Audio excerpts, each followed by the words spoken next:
Have you ever felt stuck in life and couldn't figure out why? Ever thought that maybe the problem isn't you, but how much you care about what other people think of you?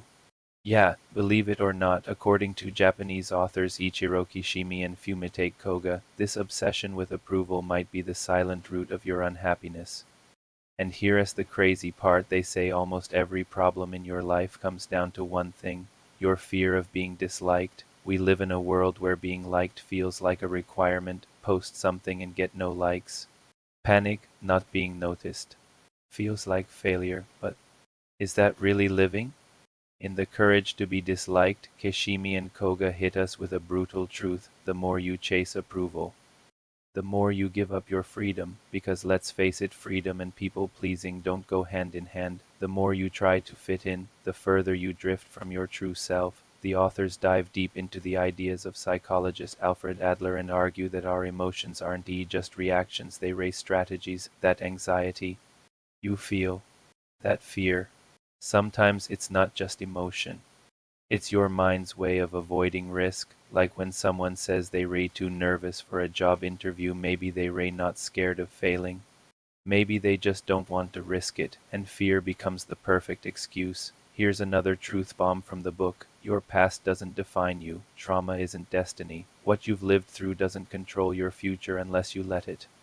What really matters is what you choose to do with it. Your life isn't shaped by what happened, but by the meaning you give to it, and that, my friend, is where real power begins. Now you might ask, if happiness is a choice, why do so many people stay unhappy? Because, and this might shock you, unhappiness can be comfortable. It can be a convenient excuse to not try, not risk, not grow.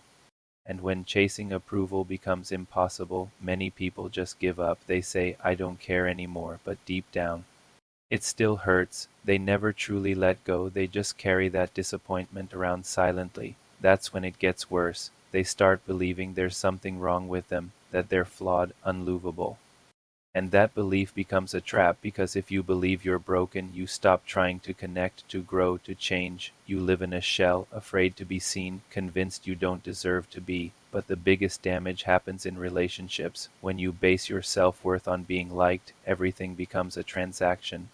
You do something kind and expect something in return. You throw a surprise party and feel betrayed when no one throws one back. That's not love, that's negotiation, and it leads to resentment. So, what's the alternative?